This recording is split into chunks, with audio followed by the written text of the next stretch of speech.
அஸ்ஸலாமு அலைக்கும் வரஹ்மத்துல்லாஹி வபரகாத்துஹு. Welcome to Rahman TNPSC.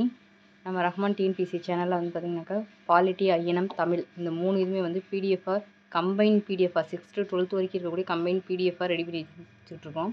So அதில் பாலிட்டி ரெடி ஆயிடுச்சு. ஸோ பாலிட்டி வேணுங்கிறவங்க 100 ருபீஸ் நீங்கள் பே பண்ணி அதோடைய ஸ்க்ரீன்ஷாட்டை நான் டிஸ்கிரிப்ஷனில் ஒரு நம்பர் கொடுத்துருக்கேன். அந்த நம்பருக்கு பே பண்ணிவிட்டு நீடு பிடிஎஃப் மட்டும் கொடுங்க. ஸோ அதில் வந்து உங்களுக்கு வந்து சென்ட் பண்ணிடுவோம். ஸோ இது ரொம்ப உங்களுக்கு வந்து படிக்கிறதுக்கு யூஸ்ஃபுல்லாக இருக்கும். நாள் வந்து ரொம்ப கம்மியாக இருக்குது. நீங்கள் சோர்ஸ் தேடி அடைய வேண்டியதில்லை. ஆல்ரெடி புக்கு கையில் வச்சுருந்தீங்கன்னா ஓகே. ஸோ புக்கு எதுவுமே இல்லாதவங்க இந்த பிடிஎஃப் வச்சு நீங்கள் என்ன செஞ்சுக்கலாம், நீங்கள் படிச்சுக்கலாம். ஸோ அதோடைய பிடிஎஃப் வந்து எப்படி இருக்கும் அப்படிங்கிற ஒரு சாம்பிளுக்காக தான் இப்போ இந்த வீடியோ. ஸோ இதில் வந்து பார்த்திங்கன்னா குரூப் 4ல் வந்து பார்த்திங்கன்னா நான் கலர் பண்ணியிருக்கிறது ஃபுல்லும் நான் சிலபஸை ஃபஸ்ட்டு எடுத்திருக்கேன். ஸோ எங்கெல்லாம் பாலிட்டி வந்து கேட்குறாங்க, எவ்வளோ கொஸ்டினுக்கு கேட்குறாங்கிறது புரிஞ்சுக்கிட்டு அந்த மெட்டீரியல் வந்து நீங்கள் ரெடி பண்ணுங்கள். ஸோ அதுக்கடுத்து வந்து நம்ம என்ன பண்ண ஸ்டார்ட் பண்ணிடுவோம் அப்படின்னாக்கா டெஸ்ட் பேட்ச் பண்ணி டெஸ்ட்டு கொடுக்க ஆரம்பிச்சிடுவோம். ஸோ இந்த பிடிஎஃப் வாங்கினவங்க அந்த டெஸ்ட் பேட்ச் நீங்கள் அட்டன் பண்ணும்போது அதுக்கு தனியாக பேமெண்ட் எதுவும் கட்ட தேவையில்லை. ஸோ அந்த டெஸ்ட் பேட்ச்சில் ஒவ்வொரு நாளும் யார் யாரெல்லாம் பேமெண்ட் கட்டிக்கிங்களோ அவங்களுக்கும் அந்த கொஸ்டினோட பிடிஎஃப் வந்து வந்து சென்ட் பண்ணி வைக்கப்படும்.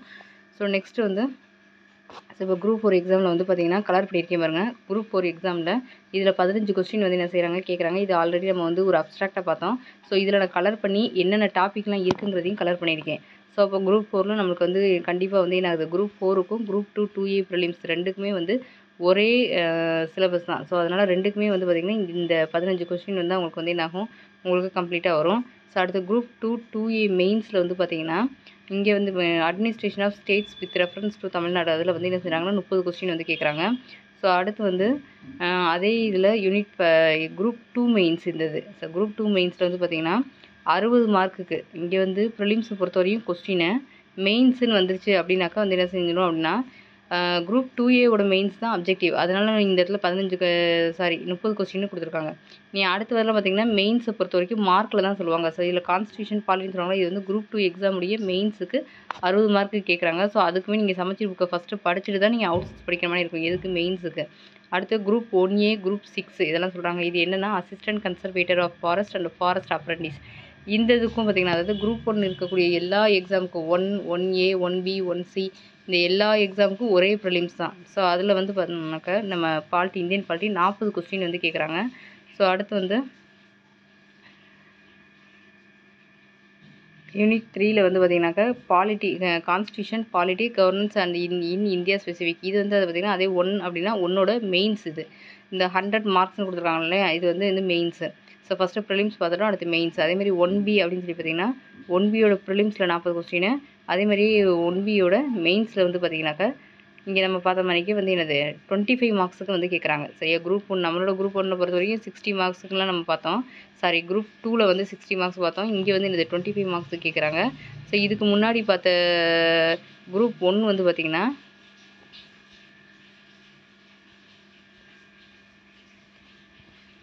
குரூப் 4 பார்த்துட்டோம், குரூப் 2 2A பார்த்துட்டோம். ஸோ அடுத்து வந்து குரூப் 1லேருந்து நம்மளுக்கு வந்து என்னாச்சு ஸ்டார்ட் ஆச்சு. ஸோ குரூப் 1ல் வந்து ஸ்டார்ட் ஆகும்போது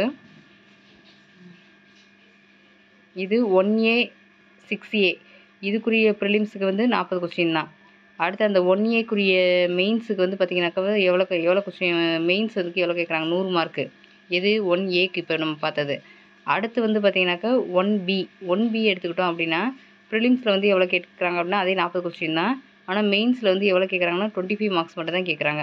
ஸோ நெக்ஸ்ட்டு அது பார்க்குறது DEO அப்படின்னு சொல்லக்கூடிய நம்மளுடைய DEOன்னு சொல்லக்கூடிய இது டிஸ்ட்ரிக்ட் எஜுகேஷனல் ஆஃபீஸர் இந்த டிகிரிக்குரியது, சாரி இந்த போஸ்டிங்குரியது. இதில் வந்து பார்த்திங்கன்னா எவ்வளோ மார்க்ஸ்னு அவங்க சொல்லலை. ஸோ அதனால் நான் வந்து என்ன பண்ணியிருக்கேன் அப்படின்னா அந்த சிலபஸை மட்டும் நான் வந்து ஹைலைட் பண்ணி உங்களுக்கு கொடுத்துருக்கேன். இது வந்து ப்ரிலிம்ஸு. ஸோ அதே மாதிரி மெயின்ஸில் வந்து பார்த்திங்கன்னா மெயின்ஸில் வந்து ஒரு 2 பேஜுக்கு போகும் இதோட சிலபஸு. ஸோ அதனால் வந்து என்ன பண்ணியிருக்கோம் அப்படின்னா இதில் கலர் பண்ண முடியலை. அதனால் இந்த பேஜ்லேருந்து ஸ்டார்ட் ஆகும். Indian polity and emerging politic trends across country. So இதுலேருந்து எல்லாமே ஜுடிஷரி எல்லாமே ஹைஃபனாக கொடுக்காம அடுத்தடுத்த பேராகிராஃபாக கொடுத்துருப்பாங்க. அடுத்து குரூப் 1 எக்ஸாமுங்கிறது பார்த்திங்கன்னா இதுலேயும் வந்து அதில் கொடுத்துருக்க மாதிரியே 40 கொஸ்டின் தான் பாலிட்டி. அதாவது ப்ரிலிம்ஸ்க்கு மெயின்ஸுக்குன்னு வரும்போது நம்ம அங்கே பார்த்த மாதிரி யூனிட் 1ல் வந்து பார்த்திங்கன்னா 100 மார்க்குக்கு வந்து கேட்குறாங்க. ஓகேவா, சரி. இப்போ இது வரைக்கும் வந்து உங்களுக்கு சிலபஸில் அது எங்கெங்கெல்லாம் இருக்குது, என்னென்ன எக்ஸாம்லாம் கேட்குறாங்கன்னு சொல்லி இருக்கக்கூடிய எல்லா எக்ஸாமே நான் கொடுத்துட்டேன். இதில் நான் என்ன கொடுத்துருக்கேன்னா TNUSRB SI இந்த மாதிரி சம்மந்தப்பட்ட எக்ஸாம் மட்டும் அதில் வந்து நான் கொடுக்கல. ஸோ அவங்களுக்கும் பாலிட்டி வந்து கண்டிப்பாக இருக்குது. So okay. இப்போ இதில் நீங்கள் வந்து இதுக்கு மட்டும் தான் பாலிட்டி கேட்பாங்களான்னு கிடையாது. நம்மளுக்கு எஸ்எஸ்சி ரயில்வேல கூட வந்து பாலிட்டிலாம் சிலபஸில் வந்து இருக்குது. ஸோ அவங்களுமே வந்து என்ன செஞ்சுக்கலாம், இந்த இதே பிடிஎஃபை யூஸ் பண்ணிக்கலாம். ஸோ இது முடிஞ்சதுக்கப்புறம் உங்களுக்கு என்ன ஆகும் அப்படின்னாக்கா, ஃபஸ்ட்டு பேஜாக வந்து 6th குடிமையிலேருந்து ஸ்டார்ட் ஆகும். ஸோ 6th குடிமையில் இப்போ வந்து ஸ்டார்ட் ஆகுறது. இப்போ அதில் இருக்கக்கூடிய 1வது பாடம் 2வது பாடம் அதில் இருக்கக்கூடிய புக் பேக் கொஸ்டின் வந்து ஃபுல் அண்ட் ஃபுல் உங்களுக்கு வந்துடும். ஸோ அதுக்காக தான் உங்களுக்கு மூவ் பண்ணி காமிச்சிட்ருக்கேன். ஸோ அது முடிஞ்சதுக்கப்புறம் அப்படின்னா 2வது லெசன் வந்து சமத்துவம் பெறுதல். இப்போ இந்த 6த்தோட ஃபஸ்ட்டு டேர்முக்குரிய லெசன் இப்போ முடிஞ்சிருது அப்படின்னாக்க, அடுத்து உங்களுக்கு வந்து என்ன வர ஆரம்பிச்சிடும் அப்படின்னா 6த்தோட செகண்ட் டேர்ம் லெசன் வந்து அப்படியே கண்டினியூஸாக வர ஆரம்பிச்சிடும். ஓகேவா? ஸோ அதாவது இது வந்து வரையும் முடிஞ்சிருச்சு. இதுக்கப்புறம் வந்து பார்த்தீங்கன்னாக்கா 6த்தோட செகண்ட் டேர்முடைய லெசன் வந்து இந்த இடத்துல உங்களுக்கு வந்து வர ஆரம்பிச்சிடும். ஸோ இது வந்து நீங்கள் என்ன செஞ்சுக்கோங்க, கொஞ்சம் கொஞ்சம் நோட் பண்ணி மட்டும் வச்சுக்கோங்க. இதேமாதிரி ஒவ்வொன்றும் அடுத்தடுத்து 1, 2, 3 எல்லாமே ஆர்டராக தான் இருக்கும். ஸோ இப்போ இதே மாதிரி தான் போட முடியும். அதே மாதிரிலாம் பார்த்தீங்கன்னா 7த்தோட ஃபஸ்ட்டு, செகண்டு, தேர்டு 3 டேர்ம் வந்து முடியும். அதுக்கடுத்து வந்து பார்த்தீங்கன்னா 8த்துக்கு வந்து டேர்ம் கிடையாது. ஸோ 8த்துக்கு வந்து ஃபுல் புக்காக தான் வரும். 8த்து முடிஞ்சோடனே அடுத்து 9த்து, 10த்து, அடுத்து 11th, 12th எல்லாமே வந்துடும். 11th வந்து நிறைய லெசன்ஸ் வந்து நம்மளுக்கு தேவையில்லாத லெசன்ஸ்லாம் இருக்கும். ஸோ அதெல்லாம் கட் பண்ணிவிட்டு 11th இருந்து எடுத்துருப்போம். 12th புக் வந்து மெயின்ஸுக்கு ஃபுல் அண்ட் ஃபுல் நம்ம படிக்க வேண்டிய முக்கியமான ஒரு புக்கு. ஏன்னா 11th இருக்கிறது வந்து என்ன செஞ்சுருப்பாங்க அப்படின்னா, பாலிட்டியோட அந்த அடிப்படை யாரெல்லாம் அதை கொண்டு வந்தாங்க, அவங்க கூட்டரெல்லாம் சொல்லியிருப்பாங்க. ஸோ அவங்களோட இது நம்மளுக்கு வேண்டியதில்லை. அதனால் அந்த லெசன்லாம் கட் பண்ணிவிட்டு 11th எடுத்துருவோம். 12th வந்து கண்டிப்பாக நீங்கள் ஃபுல் அண்ட் ஃபுல் படிக்கணும். இதை படிச்சிங்கனாலே வந்து 90%, 95% நீங்கள் என்ன செஞ்சுக்கலாம், நீங்கள் தாராளமாக நீங்கள் அச்சீவ் பண்ணி அடிக்கலாம் வித் கரண்ட் அஃபேர்ஸோட. ஸோ கரண்ட் அஃபேர்ஸை கொஞ்சம் அப்டேட் பண்ணியிருக்கணும். இதில் ஏதாவது நம்ம சொல்லியிருக்காங்களா பாலிட்டி ரிலேட்டடாக நியூஸில் வந்துச்சுன்னா. ஸோ ஒரு 5% தான் அந்த கரண்ட் அஃபேர்ஸ்னால் 90% சமச்சீர் புக்கு கொஸ்டின் தான். ஸோ நான் படிக்கும்போதெல்லாம் என்னோடய புக்கு வந்து தமிழ்லேருந்து இங்கிலீஷ்லேருந்து தமிழ், மேக்ஸு, ஸோ ஜிஎஸ்க்குரியது எல்லாமே வந்து என்னது இப்போ இந்த பாலிட்டிலாம் வந்து பார்த்திங்கன்னா என்னோடய புக்கு இப்படி தான் இருக்கும். இப்படி தான் நான் வந்து என்ன பண்ணியிருப்பேன்னா, ஒரிஜினல் புக்கையே வந்து என்ன பண்ணியிருப்பேன்னா ஸ்ப்ளிட் பண்ணி பைண்டிங் பண்ணி வச்சுருப்பேன். நான் ஸ்பைரல் பைண்டிங்காக பண்ணி வச்சுருப்பேன். ஸோ இப்போ வந்து உங்களுக்கு இந்த மாதிரி பிடிஎஃப்லாம் அப்போல்லாம் கன்வெர்ட் பண்ணுற ஆப்ஷன்லாம் தெரியாது.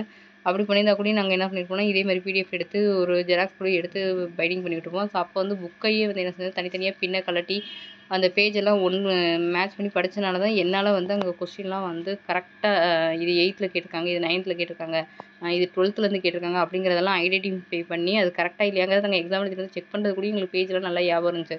ஏன்னா கையில் வந்து ஒரு பாலிட்டி புக்கு தான் இருக்கும், வேறு எதுவுமே இருக்காது. அது அதர் சோர்ஸுங்கிறது எதுவுமே இருக்காது.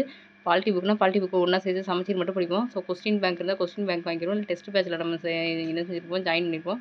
அதை அட்டன் பண்ணுறது மட்டும் தான் எங்களோட வேலையாக இருக்கும். வேறு எந்த சோர்ஸும் எந்த இதை தேடி நாங்கள் வந்து இதுவரையும் என்ன செஞ்சு அலைஞ்சதில்ல.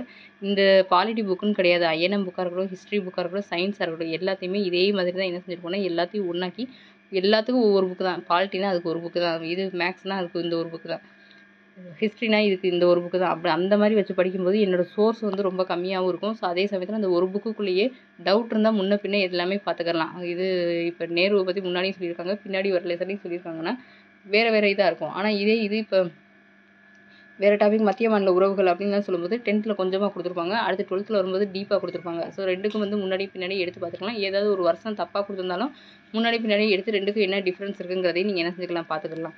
So okay, thank you. பிடிஎஃப் வேணுங்கிறவங்க பே பண்ணிட்டு ஸ்க்ரீன்ஷாட் அனுப்புங்க, உங்களுக்கு சென்ட் பண்ணிவிடுறேன். தேங்க்யூ.